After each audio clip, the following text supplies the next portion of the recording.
আমি না বুঝতেছি না তুমি এরকম কেন করতেছো। আমি আমার সব ইচ্ছা ছেড়ে তোমার জন্য পারফেক্ট হওয়ার চেষ্টা করলাম, তারপরও কিসের কমতি থেকে গেল যে তুমি আজকে এঙ্গেজমেন্ট রিংটা ফেরত দিয়ে দিচ্ছ?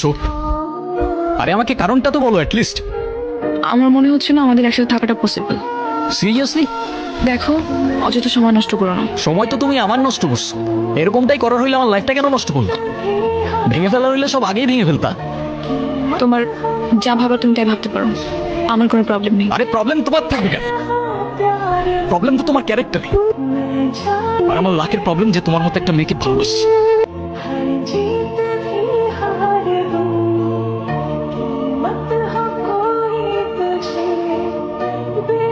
বাবা, আমরা আসলে এমন একটা পরিস্থিতির ভেতর দিয়ে যাচ্ছি, আমরা তোমাকে কিছু জানাতে পারিনি।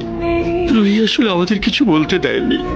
এনগেজমেন্টের কিছুদিন পর আমরা জানতে পারি ওর লাইফ ক্যান্সার।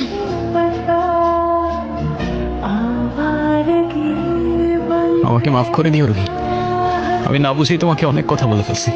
এতদিনেও কি তুমি আমাকে এতটুকু চিনতে পারলা না? একটা বার বললে কি আমি তোমাকে ছেড়ে চলে যেতাম? ছেড়ে যাবে না বলি তো আমি তোমাকে বলিনি। কেন তুমি চাও যে আমি তোমায় ছেড়ে চলে যাই?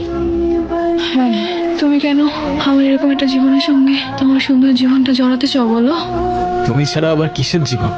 আমার জীবনটা তো ততক্ষণই সুন্দর যতক্ষণ সে জীবনে তুমি আসো।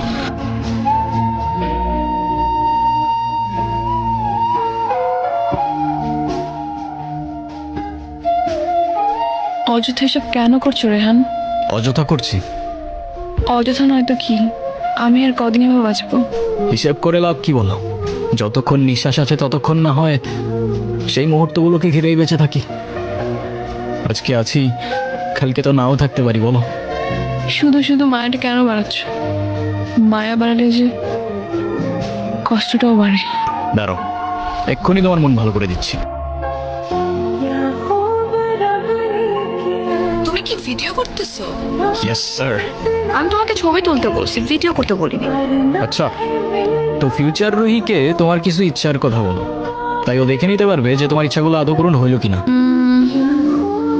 আচ্ছা, কোনো এক বিকেলে আমি তোমার সঙ্গে সমুদ্র দেখবো, ওকে। আর আর সেই সমুদ্রের পাড়ে দুজন মিলে সন্ধ্যাবেলা ফানুস উড়াবো। আচ্ছা, আর সমুদ্র আমার অনেক প্রিয়। তুমি আমাকে অনেক অনেক কথা এই নাও তোমার বিকেল, আর ওই যে রইলো তোমার সমুদ্র। চোখ বন্ধ করো।